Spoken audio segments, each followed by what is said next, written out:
Bem-vindos ao canal do YouTube do Revisamed. Hoje a gente vai resolver uma prova inteira de pediatria da Secretaria Estadual de Saúde de Pernambuco do ano de 2019. Aproveita esse vídeo para você entender como é que funciona uma prova completa de pediatria.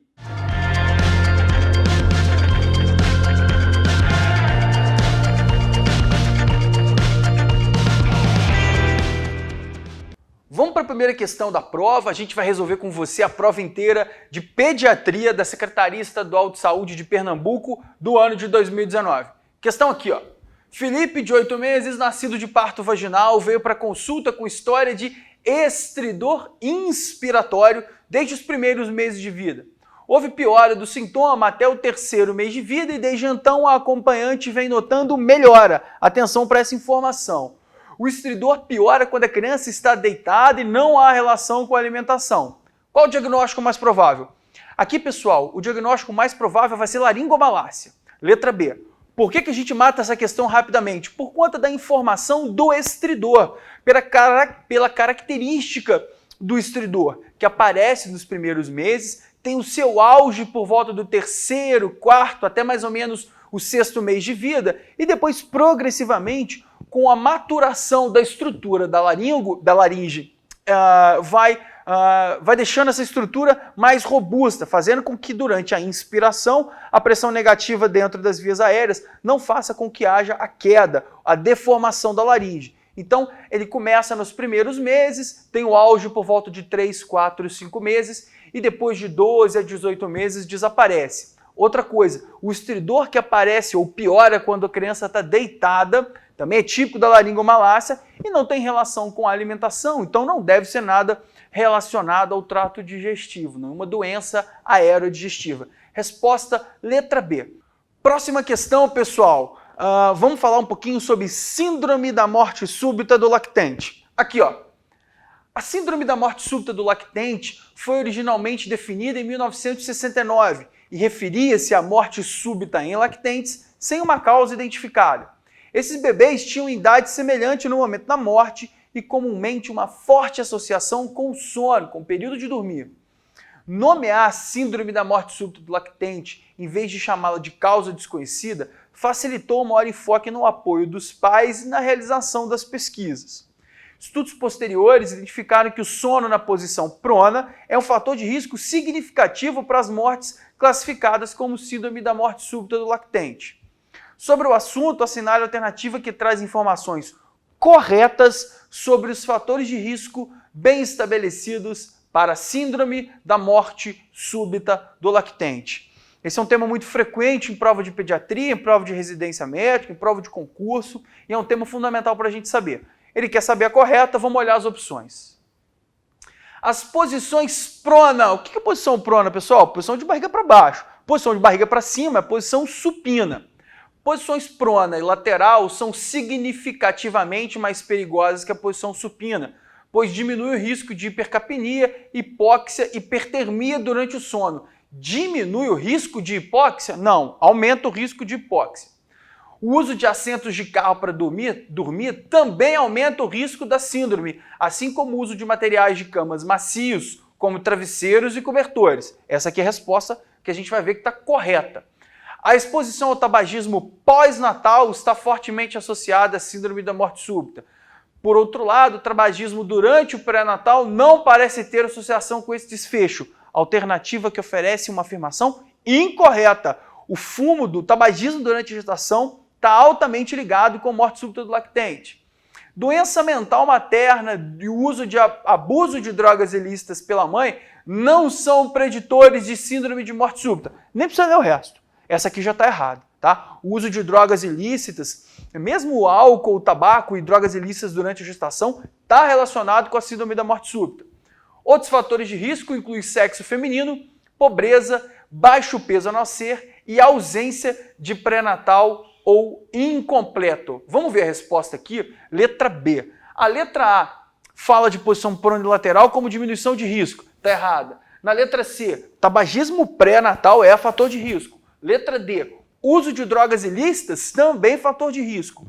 E morte súbita do lactente, sexo feminino não é um fator de risco, sexo masculino é é um fator de risco. Resposta, então, letra B, também não é uma questão difícil da gente responder. É só interpretar direitinho e lembrar dos conceitos. Os fatores de risco são aqueles assuntos mais cobrados sobre morte súbita do lactente em prova de residência. Fica atento com isso. Dá uma lida aqui no nosso comentário.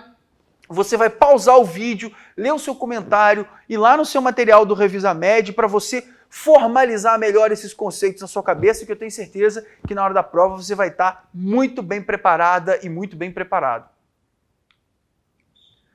Pessoal, mais uma questão aqui agora da nossa prova de pediatria da Secretaria Estadual de Saúde lá de Pernambuco do ano de 2019. Vamos ler a questão aqui. O sarampo, então, questão sobre sarampo. O sarampo permanece como doença endêmica em diversos continentes, tendo sido relatados 128.170 casos suspeitos, com 81.635 casos confirmados de sarampo nos primeiros 5 meses de 2018 no mundo. A região das Américas, após ter sido declarada a primeira região livre do sarampo em 2016, registrou esse ano, nos primeiros meses, 1.864 casos de sarampo em 11 países, com destaque para a Venezuela, com vários casos de sarampo. Posteriormente, assistimos o retorno da doença na região norte do Brasil, lá na fronteira com a Venezuela, com mais de 2.000 casos até novembro de 2018. Sobre essa doença exantemática, assinale a alternativa correta. Lá no material do Revisa Med, na aula de doenças exantemáticas, você vai olhar que eu mesmo falei para você sobre sarampo. Aquele que é a alternativa correta. Vamos ver as alternativas.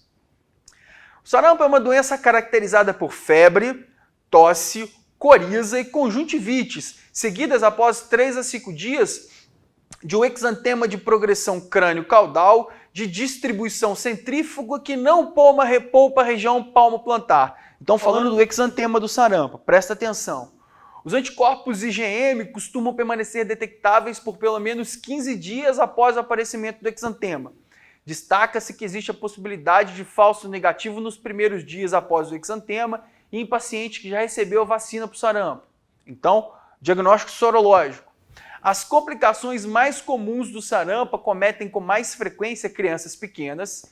Indivíduos imunocomprometidos incluem otite média, broncopneumonia, laringotraqueobronquite e diarreia. Então, quadro clínico e complicação.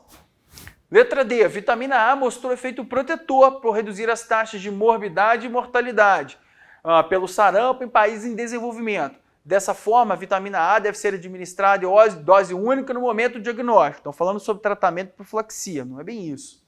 A vacina, quando administrada em indivíduos susceptíveis e expostos a um caso de sarampo, desde que utilizada nas primeiras 48 horas após exposição, pode abortar a evolução da doença ou minimizar suas manifestações clínicas. Muito cuidado na hora de ler essas alternativas, que levam muito para um lado, muito para o outro. A vacina aqui falando para abortar as manifestações clínicas, falando que a vitamina A tem efeito protetor na taxa de morbidade, que é uma doença que não poupa a região palmo-plantar, são todas informações incorretas. A resposta certa aqui é a letra C. Fala que as complicações mais comuns acometem imunocomprometidos e que acometem o trato respiratório. Otite, pneumonia, laringotraqueobronquite. Essa é a resposta certa. Vai lá, olha aqui o comentário que a gente fez e pausa o vídeo, dá uma lida no comentário, vai no teu material, revisa o estudo, volta lá na aula que a gente conversou sobre doença exantemática. E vamos para a próxima questão. Essa questão aqui também da nossa prova de Pernambuco, da SERJ Pernambuco de 2019, falando sobre alimentação complementar. E alimentação, nutrição, aleitamento materno são temas que caem sempre na prova de pediatria da residência e você não pode ir para a prova sem saber isso. Vamos ver a questão junto. Alimentação complementar pode ser chamada de transição, quando especialmente preparada para criança pequena, até que ela possa receber alimentos na mesma consistência dos consumidos da família por volta de 9 a 11 meses de vida. Sobre a introdução alimentar na infância, assinale a alternativa correta. Aqui ele pega a introdução alimentar e bota num guarda-chuva e ele pode te perguntar qualquer coisa. Ele não disse exatamente o que ele quer. A gente tem que ir para as alternativas e avaliar uma a uma. É isso que a gente vai fazer agora. O uso de condimentos na elaboração de preparações não é recomendado, exceto temperos in natura, como sal. Opa, sal não. Sal não pode ser usado antes de 1 ano de vida, é contraindicado. Os outros condimentos até pode usar, mas o sal não pode. Então essa questão já está incorreta, pula para a próxima. Há evidências publicadas em quantidade e qualidade para falar que o Baby Led Weaning, o BLW, e o Baby Led Introduction to Solids, o BLISS, são as únicas formas corretas de introdução alimentar. Eu acho que eu já te falei isso em algum momento, mas eu vou te falar de novo e quantas vezes eu voltar aqui. Toda vez que a questão tiver única, sempre, nunca, sem exceção, você precisa ficar muito atento com isso. Essa questão está errada. O BLW e o BLISS, eles não são as únicas formas de introdução. Eles são formas complementares. Você pode usá-los dependendo da avaliação neuropsicomotora da criança, mas não são as únicas. As vísceras não deverão ser consumidas. Parou. Víscera pode ser consumida. A introdução de certos alimentos como ovo e peixe, pode ser realizada a partir do 6º mês de vida, mesmo em crianças com história familiar de atopia. Essa está certa. Entre 6 e 8, 9 meses, a gente tem uma janela imunológica, ou seja, você pode introduzir esses alimentos que são muito alergênicos. Lembra dos alimentos alergênicos em pediatria, de alergia alimentar? Leite, ovo, trigo, soja, nozes, amendoim, peixe e frutos do mar, esses são os mais comuns de alergia alimentar. Entre 6 e 8 meses, você tem uma janela muito interessante para oferecer isso para o paciente, oferecer isso para a criança. Então essa alternativa está correta. Vamos ler a última junto. Antecipar a introdução da variedade de alimentos para criança de 3 a 4 meses? Não. Aleitamento materno exclusivo até o 6º mês de vida. Isso é um consenso nos livros de pediatria e na imensa maioria das escolas de pediatria pelo mundo. Então a resposta correta da questão, pessoal, letra D, aquela janela imunológica, quanto mais cedo você expõe a criança a esses alimentos, menor o risco dela desenvolver alergia no futuro. Ovo e peixe estão entre esses alimentos. Questão simples de responder. Olha o nosso comentário aqui. Ó. A gente falou isso para você no comentário, dá uma pausa no vídeo, respira um pouco, lê com calma o comentário, que eu vou falar para você voltar no seu material do Revisamed, dar uma estudada, porque esse é um conceito importante que cai em prova de residência. Beleza? Vamos para mais uma questão. Menor com 8 anos de idade, história de tosse, dispneia e sibilância recorrente há 3 anos. Sibilância recorrente, tosse e dispneia. Você tem que necessariamente pensar em asma. Refere cerca de 6 crises no último ano, sendo a última há 1 mês, com necessidade de internamento hospitalar por 3 dias.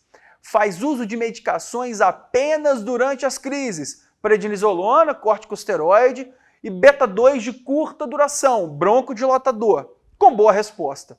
Usou antibiótico para tratamento de infecção respiratória no último episódio. Genitora refere também tosse intermitente no período intercrise, sono irregular com chiado noturno, dificuldade de aprendizagem na escola, prurido nasal e espirros recorrentes, especialmente ao acordar. Pai com histórico de hipertensão arterial sistêmica e tabagismo. Mãe com asma desde a adolescência. Diante da história, assinale a alternativa correta. Pessoal, quando você lê essa questão, já abre na sua cabeça asma e rinite alérgica, tosse, dispneia, sibilância, prurido nasal e espirro. Recorrente, com boa resposta a broncodilatador e a corticoide. Mãe asmática, pai tabagista. Então é um paciente asmático. Vamos ver o que ele quer saber. Aparentemente um asmático não controlado. A quantidade de crise tem sintoma intercrítico, noturno. Vamos olhar as alternativas. A espirometria antes e após o broncodilatador deve ser realizada nessa criança. Ótimo, até aí tá beleza.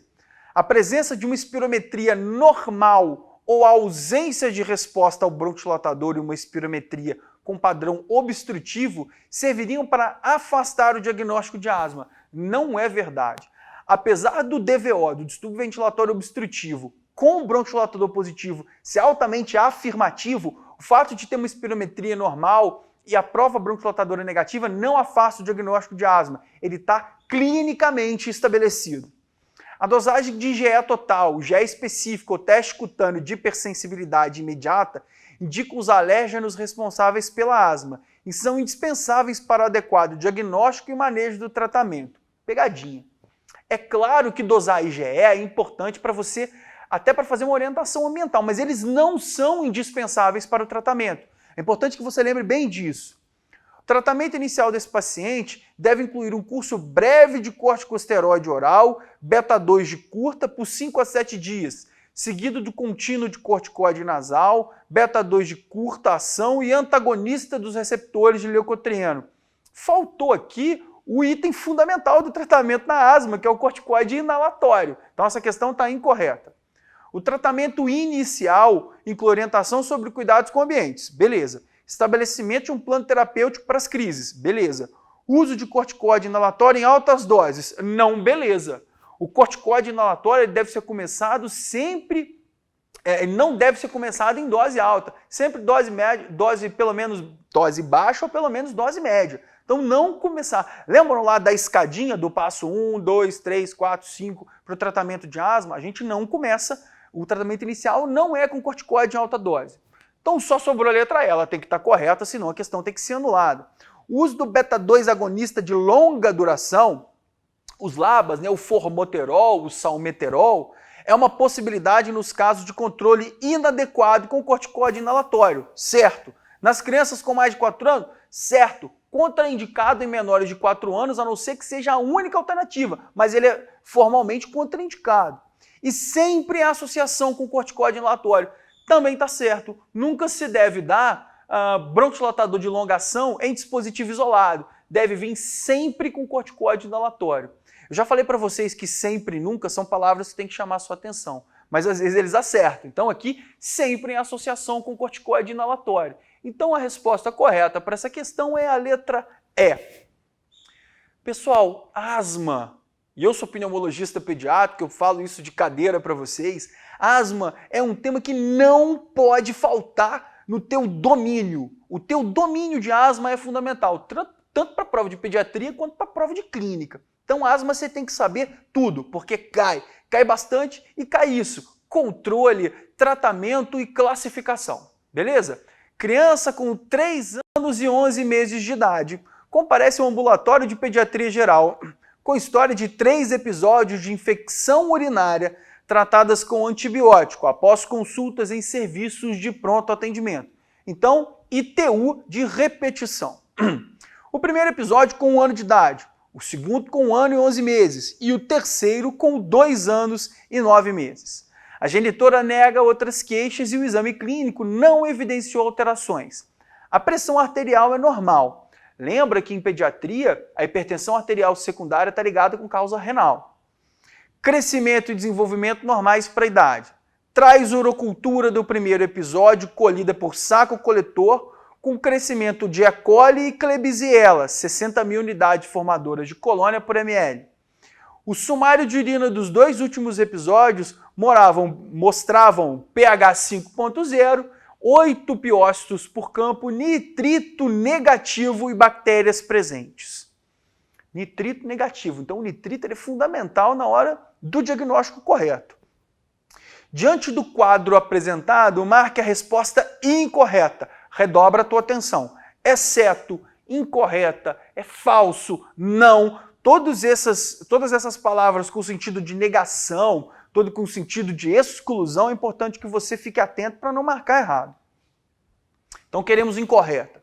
O diagnóstico de infecção do trato urinário na infância baseia-se na história, no exame clínico, na correta interpretação dos exames complementares.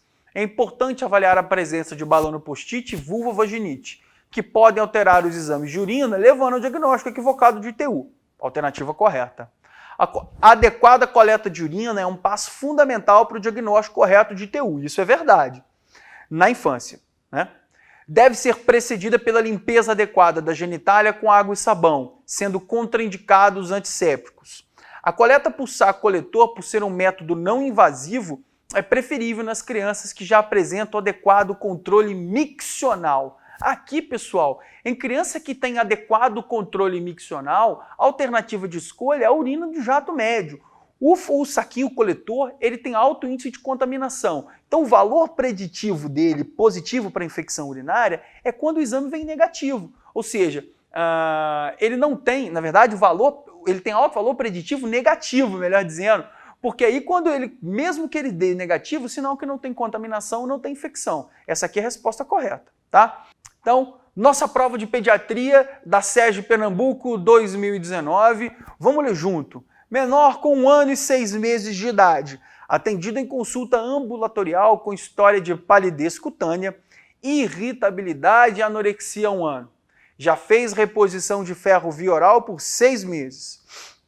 Os exames de controle mostram hemograma com hemoglobina de 7,5 gramas por decilitro, hematócrito de 24, volume corpuscular médio de 65 femtolitros e concentração de hemoglobina corpuscular média de 27 gramas por decilitro. Então aqui a gente tem um paciente com anemia hipocrômica microcítica. Antecedentes: seio materno exclusivo por 1 mês com a introdução de leite de vaca após esse período, já um fator de risco para anemia, e dieta de transição após os 3 meses, outro fator de risco. Cardápio familiar atual, ou seja, come a mesma coisa que a família come. Ao exame ele apresenta palidez cutânea e mucosa, queilite angular, aquela inflamação, aquela alteração bem aqui do ângulo da boca, abdômen globoso, com presença de baço a 3 centímetros do RCE e fígado a 3 centímetros do RCD. Então ele tem uma anemia com queilite angular e hepatosplenomegalia. Fronte proeminente. Algumas doenças são características de fronte proeminente. Fica em pé com apoio e não anda sem apoio. Então tem ainda um pequeno retardo do desenvolvimento neuropsicomotor. Em relação a esse caso clínico, ao sinal e alternativa correta, vamos para as opções. O diagnóstico da anemia envolve uma história clínica e exame físico adequados. O quadro descrito é característico de uma anemia carencial por deficiência de ferro, microcítica e hipocrômica, e o tratamento deve ser reiniciado até a normalização da hemoglobina. Não sei se está totalmente correto. Amplitude de variação do tamanho das hemácias, o RDW, que é também chamado de índice de anisocitose, encontra-se reduzida na deficiência de ferro e da doença da hemoglobina H. Está normal nos traços alfa e beta-talassêmicos, sendo informação importante para o caso de análise. Não é assim que funciona o RDW. A avaliação do ferro circulante pode ser feita pela dosagem de ferritina. Contudo, pode ser uma proteína de fase aguda. Por ser uma proteína de fase aguda, o exame pode estar falsamente alterado. Não, a ferritina é o estoque de ferro do organismo. Os principais diagnósticos diferenciais para o caso são deficiência de ferro, certo? Síndromes talassêmicas, alfa e beta-talassemia, elas estão relacionadas com fronte proeminente, e anemia sideroblástica, perfeito. A abordagem inicial deve envolver a realização de hemograma, ótimo, contagem de reticulócito, ótimo, ferritina sérica, ótimo, PCR e eletroforese de hemoglobina. Nada errado aqui. Resposta correta, letra D. Lendo a letra E, está falando que baixo peso e ausência de aleitamento materno são fatores de risco para anemia ferropriva. Até está certo. O tratamento deve ser feito com ferro elementar na dose de 1 mg por quilo dia. Não, a dose é maior do que 1 mg por quilo dia. Tá? Então, resposta correta, letra D. O nosso comentário está aqui. Dá uma pausa no vídeo, lê o comentário, vai no teu material de estudo e vai bem preparado, porque anemia eu tenho certeza que vai cair na sua prova de pediatria. Vamos para mais uma questão. CBS, sexo masculino, 11 anos de idade, internado por apresentar primodescompensação de DM tipo 1, diabetes mellitus 1, com quadro de cetoacidose diabética. Isso é muito comum, né? A criança, o diabetes tipo 1, abriu o quadro, o diagnóstico ser já com a descompensação, que é a cetoacidose. No momento, em uso de venóclis e de manutenção com soro fisiológico, cloreto de potássio, além de insulina regular, 0,1 unidade por quilo por hora, em bomba de infusão contínua endovenosa. Ao ser reavaliado novamente pela plantonista, está sem vômitos, hidratado, consciente e orientado com dor abdominal difusa leve. Apresenta glicemia capilar de 250, gasometria venosa com pH de 7,15, bicarbonato de 8 e potássio de 4. Qual seria a conduta ideal da plantonista nesse momento? Então, é um paciente que já teve o primeiro tratamento, já foi reidratado, hidratação é o tratamento inicial da cetoacidose diabética, mas ele ainda está hiperglicêmico, ainda tem um quadro que a acidose ainda não resolveu, ainda tem uma acidose metabólica. Qual é o próximo passo do tratamento, sendo que ele já está com insulina regular? Suspender o soro, a insulina e não dar bicarbonato. Não pode suspender nem o soro nem a insulina. Manter o soro fisiológico, reduzir a infusão de insulina para 0,05, melhor dizendo, unidade quilo-hora. Dar bicarbonato, não é para dar bicarbonato aqui. Manter o soro fisiológico, manter a dose de insulina 0,1 unidade quilo-hora até glicemia próxima de 100. Dar bicarbonato em bolos, parou, não é para dar bicarbonato em bolos. Introduzir glicose no soro. Manter dose de insulina 0,1 unidade quilograma-hora. Não dar bicarbonato. Reavaliar a glicemia capilar após 1 hora e gasometria após 2 horas. Essa é a conduta padrão. Reintroduzir a glicose no soro para controlar a velocidade de queda da glicose, manter a insulina, não dar bicarbonato, a manutenção do soro e a manutenção da insulina vão corrigir a acidose e reavaliar esse paciente, tanto da glicemia quanto a avaliação metabólica pela gasometria. Resposta correta é essa aqui, letra D. Introduzir glicose no soro, reduzir dose de insulina, não, a gente mantém a dose de insulina. Beleza, pessoal? Então é uma questão de cetoacidose diabética, uma questão que pode vir nesse sentido, nessa formação na sua prova de pediatria, porque é um assunto bastante frequente também. Beleza? Dá uma lida no nosso comentário, dá uma pausa no vídeo, vai no teu material, faz uma revisão que você vai entender tudo sobre diabetes mellitus na infância e a principal complicação que é a cetoacidose diabética. Beleza? Mais questão agora. Continuamos aqui com a nossa questão, com a nossa prova de pediatria. A gente está resolvendo para você a prova inteira de pediatria da Secretaria Estadual de Saúde de Pernambuco do ano de 2019. Mais uma questão. Paciente JMNM, sexo feminino, data de nascimento 10/6/2008. Na consulta atual, 5/11/2018, ou seja, tem 10 anos, apresenta estágio de Tanner, estágio de maturidade sexual. M3, P2, mama, M, pelo pubiano, P, então M3, P2. Peso de 29 quilos, estatura 131,3 centímetros, 1,3 desvio padrão abaixo da média. Nega menarca, a estatura da mãe é 1,63 e a do pai 1,73. Nas consultas anteriores apresentava os seguintes dados. Em maio de 2018, lembrando que a questão é de novembro de 2018, ela aumentou de peso, estava com 27,5 e aumentou de estatura. O Tanner dela era M2P2, ou seja, ela evoluiu no estágio Tanner. Em 2017, ela, em relação à consulta de 2017, ela ainda tinha um peso menor, uma estatura menor, ainda mantendo 1,5 desvio para baixo nas duas. Em 2017, em maio, ou seja, 1 ano e meio antes dessa consulta atual, o peso era 26,6 e a estatura 1,23, menos 1,6 desvio padrão, Tanner M1P1. Considerando os dados acima, assinale a alternativa correta. É uma menina que está em processo de puberdade.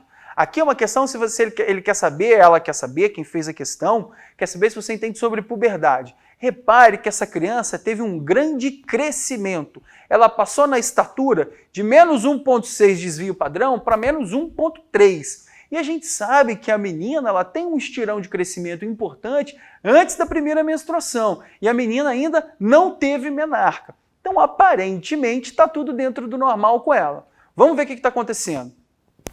A paciente apresenta velocidade de crescimento de 4,8 centímetros por ano, devendo realizar exames complementares, pois essa é uma velocidade de crescimento considerada baixa para uma menina que já iniciou a puberdade. Não, velocidade de crescimento adequada.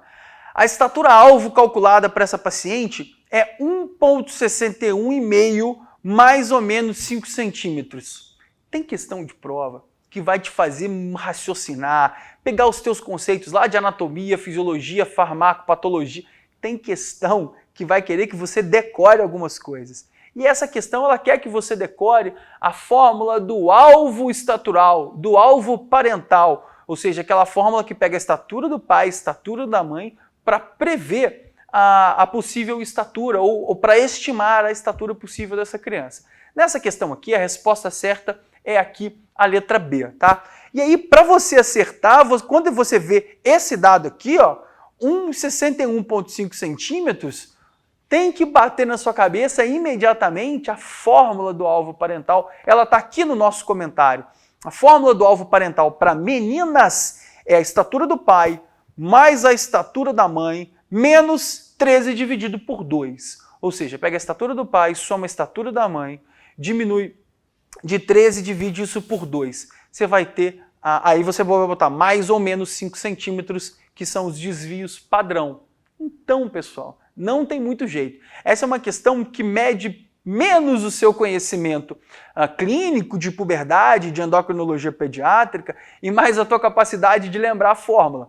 Tem questão de todo tipo. Você tem que estar preparado para isso.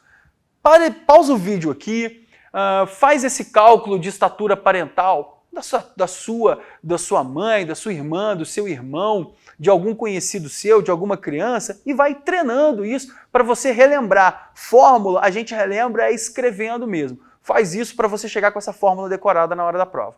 Beleza? Vamos para mais uma questão.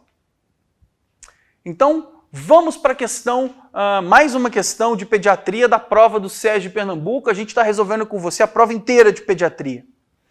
Um pediatra atendeu 3 irmãos em uma consulta de rotina depois de 1 ano sem acompanhamento. Após a avaliação cuidadosa dos pacientes, os seguintes achados foram evidenciados. O irmão mais novo, pequenininho, de 3 anos e 6 meses, sexo masculino, Tanner, estágios de Tanner G1-P1, com Z-score para índice de massa corporal mais 2,6. Então ele está acima de 2 desvios padrão da média. E Z-score de estatura menos 3,5. Está abaixo do menos 2 desvio padrão. A irmã de 11 anos de idade do sexo feminino está em Tanner M3P2. Z-score com IMC acima de 2,6. Z-score de estatura menos 1,5, então está dentro da variação de mais ou menos 2 desvio padrão. E a irmã mais velha, com 15 anos e 8 meses de idade, sexo feminino, está em Tanner M1P1. Olha só, olha como é que a questão já vai te ajudando. Ela fala que a irmã de 11 anos de idade já está num desenvolvimento puberal mais adiantado, M3P2, do que a irmã que está de 15 anos, que está em M1P1, está em Tanner mais atrasado. Tem um IMC mais 2,3 e um score de estatura menos 1,8. Sobre os dados apresentados, segundo a OMS, então ele está levando a classificação antropométrica da OMS em consideração. Lembra, né? Óbvio que você sabe que o IMC é o peso dividido pelo quadrado da altura. Então vamos lá. Os 2 pacientes mais novos apresentam obesidade. Então os 2 pacientes mais novos. Obesidade a gente tem que lembrar, se mais 2,6 desvio padrão, então são os 2 mais novos, se isso caracteriza a obesidade. A menina de 11 anos apresenta puberdade normal e baixa estatura. O caçula apresenta obesidade grave e baixa estatura. A paciente de 11 anos apresenta puberdade precoce e sobrepeso. E a paciente mais velha apresenta atraso puberal e obesidade. Então aqui, o conceito da questão é saber se você sabe quais são os limites para o sobrepeso e obesidade e se você entende sobre puberdade, precoce ou tardia. A resposta certa aqui, pessoal, é a letra E. A paciente mais velha apresenta atraso puberal e obesidade. Por que ela é a correta? Vamos voltar aqui. Por que ela é? Ela está em Tanner M1P1. M1P1 significa não desenvolvimento de nenhum broto mamário, não desenvolvimento de glândula mamária e pilificação pubiana pré-puberal. Então, uma menina de 15 anos e 8 meses que tem um desenvolvimento sexual atrasado, então puberdade tardia. E ela fala, e ela fala ainda em obesidade. O IMC dela de mais 2,3, refletindo obesidade. Beleza? Então, resposta correta, letra E. Paciente mais velho apresenta atraso puberal e obesidade. Tem que lembrar que a classificação para obesidade e de sobrepeso, ela muda de acordo com a idade, né? Então, dá uma pausa aqui, lê os comentários para que você possa fazer essa rememoração dos conceitos e no teu material do Revisa Med para chegar com isso bem afiado na prova de residência. Vamos para mais uma questão. Pessoal, mais uma questão de pediatria da SES de Pernambuco 2019. Sobre o calendário vacinal proposto para todo o Brasil pelo PNI, o Programa Nacional de Imunizações do Ministério da Saúde de 2018, é correto afirmar que, pessoal, a gente está resolvendo uma prova antiga, assim, não é tão antiga, ela é recente, mas é uma prova desse ano. A gente está falando aqui em 2020. 2020 as coisas podem ter mudado. Ele quer saber aqui de 2018. Foram introduzidos reforços da meningo C aos 4 anos e de 11 a 14 anos. Não é verdade. A idade de indicação de HPV para os meninos foi ampliada para a faixa etária de 9 a 14 anos. Também não é verdade. O reforço da vacina conjugada para hemófilo B foi mantido aos 15 meses com a vacina pentavalente DTP, hemófilo e hepatite B, tetravalente. O reforço da vacina varicela foi preconizado para a idade de 4 a 6 anos. Essa está correta. Devido à pandemia de sarampo, a primeira dose da tríplice viral foi antecipada para os 9 meses, não, ela continuou aos 12 meses. O que a gente fez, o que foi feito na época, é alguns pacientes adiantar a dose dependendo da idade do paciente, tá? Mas não para 9 meses. Resposta correta, então, letra D. Pessoal, é muito importante que você tenha na cabeça de saída o calendário vacinal do Programa Nacional de Imunização. Lá no teu material do Revisa Med tem isso. Só uma dica, existem outros calendários de vacinação. Sociedade Brasileira de Pediatria, da Sociedade Brasileira de Imunização, da Associação Brasileira de Alergia e Imunologia, mas na prova de residência, 99%, virtualmente 100% de todas as informações que a gente precisa vão vir do Programa Nacional de Imunização do Ministério da Saúde. Esse deve ser a sua referência. Beleza? Mais uma questão. Pessoal, estamos aqui com mais uma questão de pediatria da prova da Secretaria do Estado de Saúde, Secretaria Estadual de Saúde de Pernambuco, de 2019. Vamos ler junto a questão aqui comigo. Lactente com 4 meses de vida recebeu leite materno de forma exclusiva até 1 mês de vida. O ideal, você está cansado de saber que até o 6º mês de vida de maneira exclusiva. Sendo iniciada fórmula paridade à base de caseína e soro do leite com lactose esporadicamente. Melhor dizendo, mucilagem era adicionada à fórmula. Mucilagem é farinha, é um pó que vai aumentar o valor calórico e energético, na maioria das vezes contendo até açúcar dessa fórmula. Antes tinha ganho ponderal e hábito intestinal normal. Aos 3 meses de vida, iniciou diarreia aquosa, com úlceras perianais, distensão abdominal, retificação da curva de ganho ponderal. Há relato de 2 episódios de sangue nas fezes. Dada a maior frequência e características clínicas, o diagnóstico mais provável para esse paciente é. Então aqui, pessoal, ele quer saber se você lembra, se você sabe os conceitos dos erros de introdução alimentar e quais são as suas consequências. Nesse caso aqui, a gente tem um paciente com presença de sangue nas fezes, ou seja, há uma colite com perda de ganho ponderal, então provavelmente uma desobsorção, possivelmente uma enteropatia perdedora de proteína, de não absorção de proteína e distensão abdominal. Tudo isso está diretamente ligado nessa idade, com esse hábito alimentar, à alergia à proteína do leite de vaca. Não confunda isso com a intolerância à lactose, que é uma relação simplesmente de enzima, é enzima substrato, não existe alergia à lactose, você sabe disso, o corpo humano só produz alergia contra a proteína. Então, nesse caso aqui é uma questão até fácil, né? Alergia à proteína do leite de vaca é a resposta. Dá uma lida nos nossos comentários que os nossos professores, que a gente fez para você aqui, pausa o vídeo, volta no teu material de estudo, faz essa diferenciação entre a PLV, alergia à proteína do leite de vaca, intolerância à lactose, doença celíaca, dá uma recobrada nos tipos de reações adversas aos alimentos. Beleza? Vamos para mais uma questão. Vamos continuar nossa prova de pediatria da Secretaria Estadual de Saúde de Pernambuco, do ano de 2019. Vem comigo e lê a questão junto aqui, ó. Paciente de 3 anos de idade internado em enfermaria de pediatria com diagnóstico de trombocitopenia imune primária da infância, também conhecido como púrpura trombocitopênica idiopática, PTI, a mesma coisa. Repouso no leito e sem medicação. Qual alternativa contém a situação clínica mais compatível com a conduta adotada acima? Então ele quer saber qual o quadro clínico que levou a internar uma criança, ficar em repouso e não dar medicação em face a uma púrpura trombocitopênica.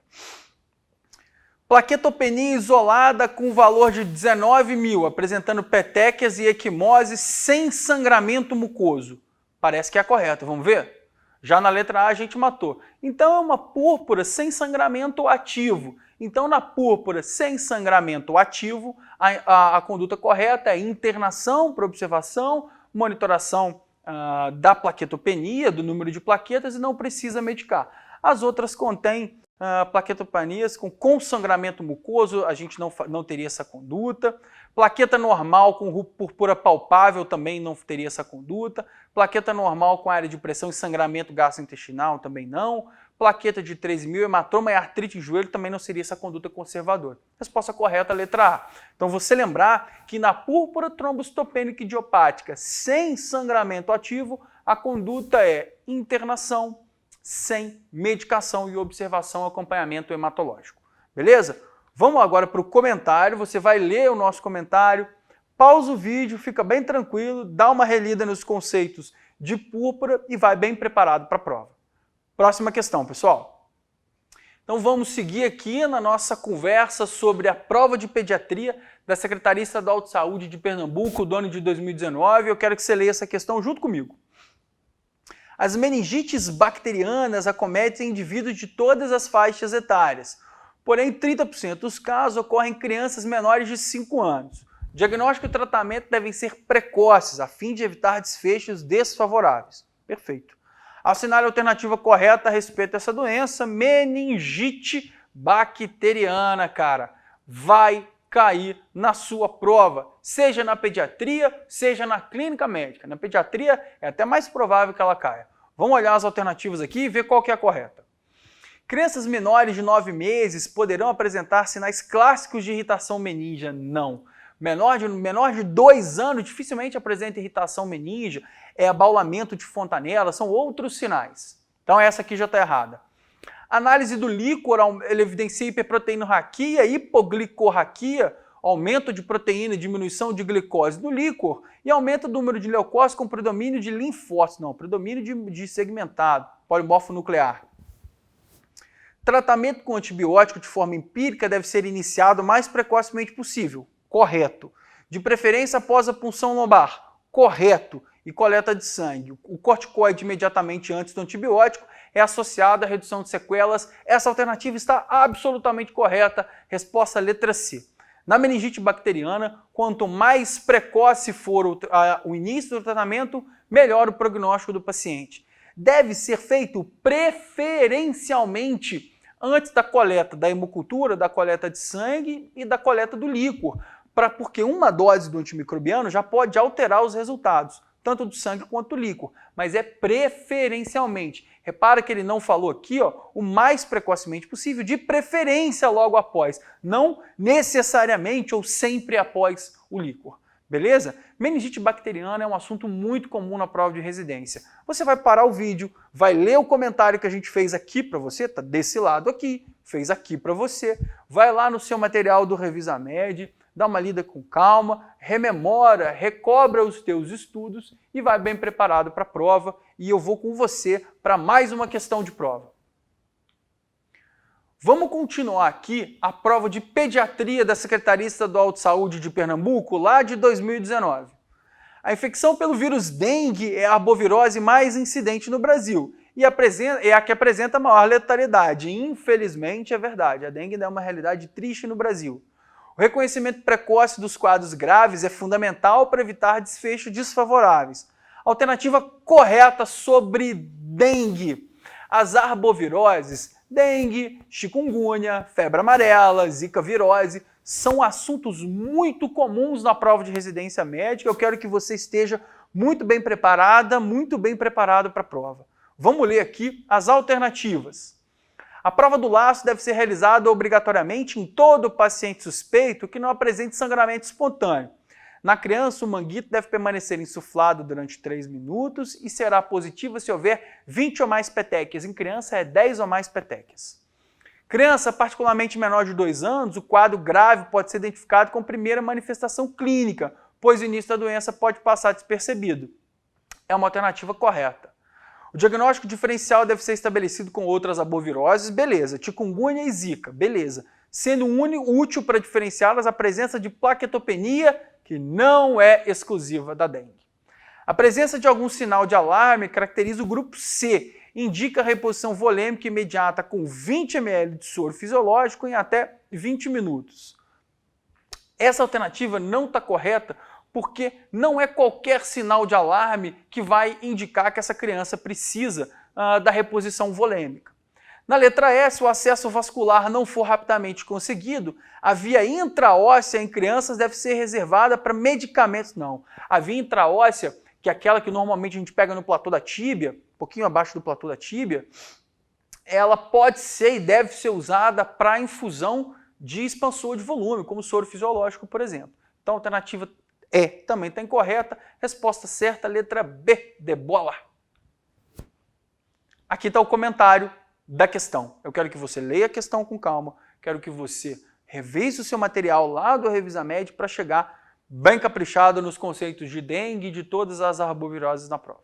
Continua aqui comigo na prova de pediatria da Secretaria Estadual de Saúde de Pernambuco do ano de 2019 e vem comigo ler junto o enunciado da questão. Escolar de 9 anos do sexo feminino, procedente da periferia do Recife, vem à emergência com queixo de dor intermitente até 39 graus Celsius e dor intensa nos joelhos, tornozelos e punho direito há 9 dias. Refere que as dores aliviam com ibuprofeno, mas voltam após poucas horas. Nega edema ou outros sinais flogísticos. Nega antecedentes patológicos ou infecções recentes. Ao exame, o pediatra não detecta alterações e articulações, exceto por dor à movimentação. Então aqui a gente tem artralgia sem artrite. Traz hemograma normal e VHS de 38. Sobre esse caso, assinale a alternativa correta.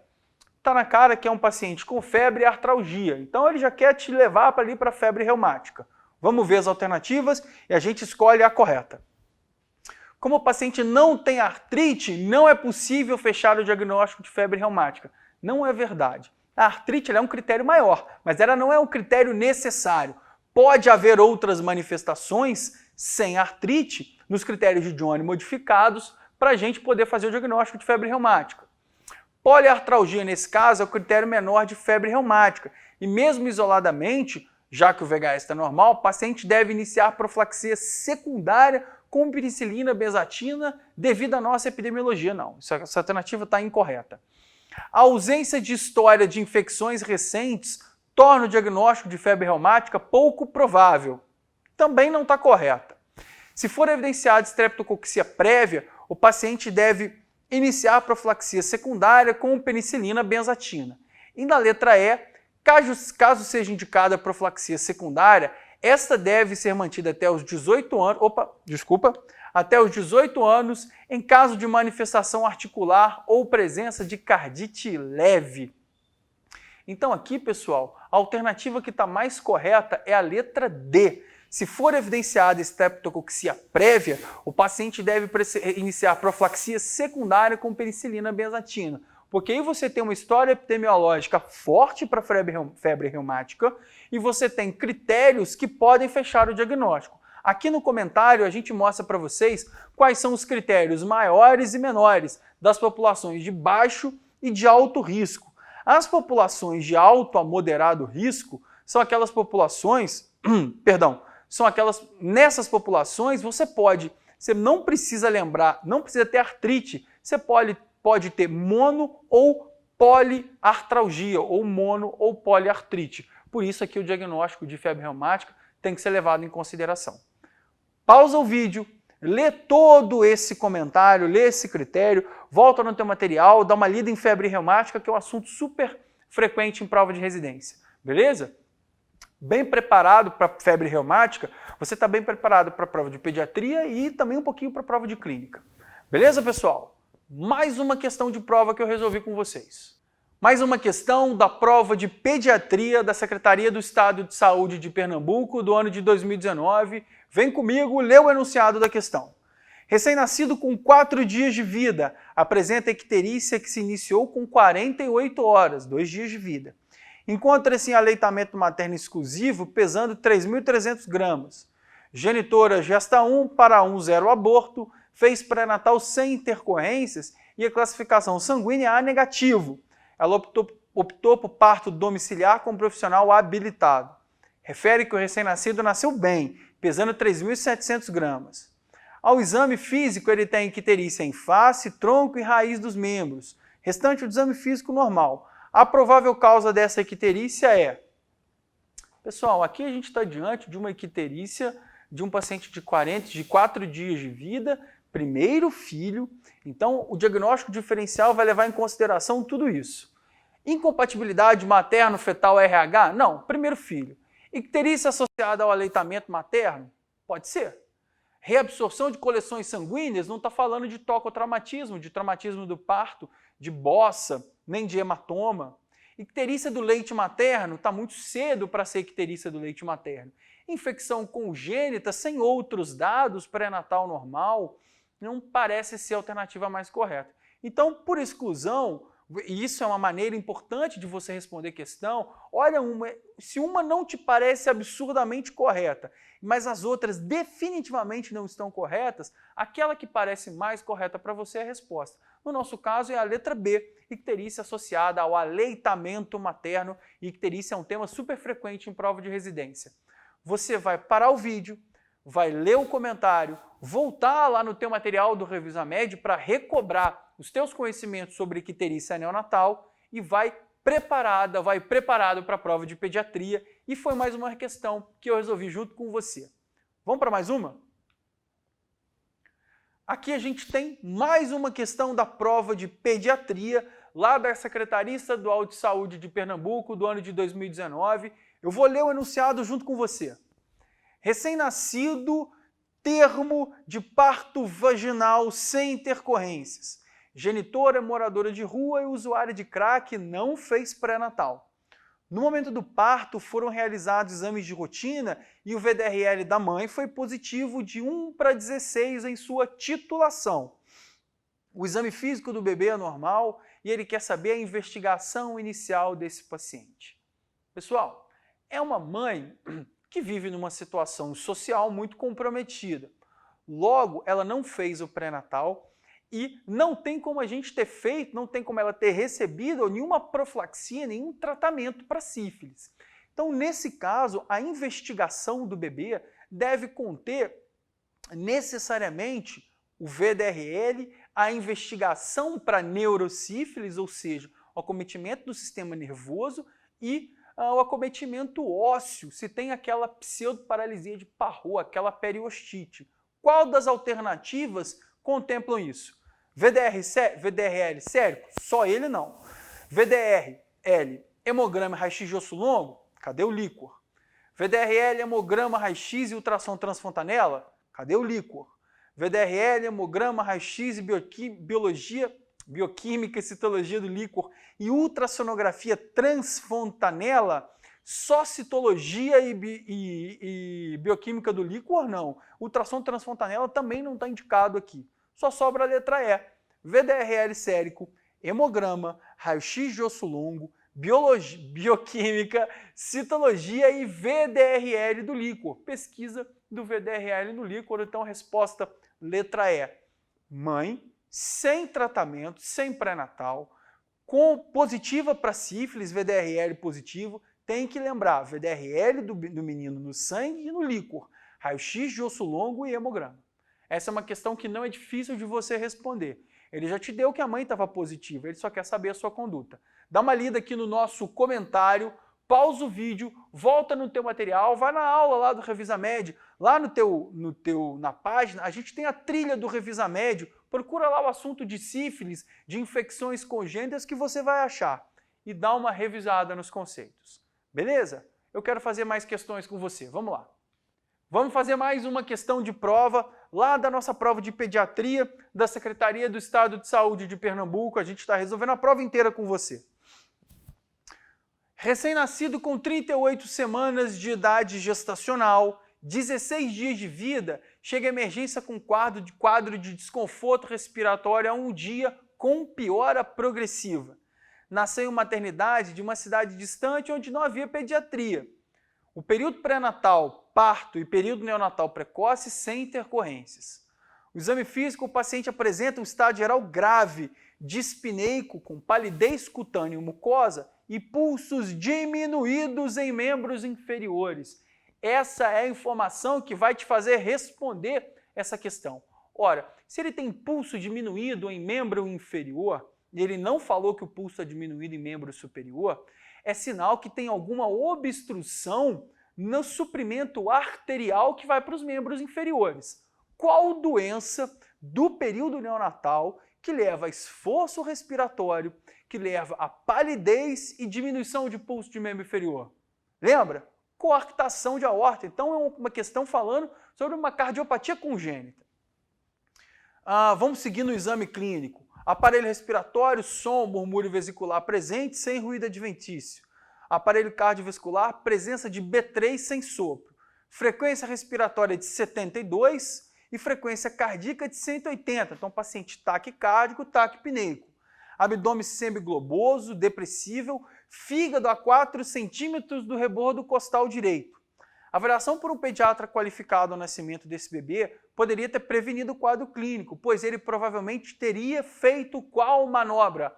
Qual manobra no exame clínico, logo depois do nascimento, pode fazer com que o bebê não chegue nesse quadro aqui? A gente não falou que é coarctação de aorta? Então a maior probabilidade aqui, pessoal, é a palpação dos pulsos centrais. Saber se os pulsos centrais estavam presentes, como o pulso femoral. Então a palpação do pulso femoral é fundamental na avaliação imediata do recém-nascido.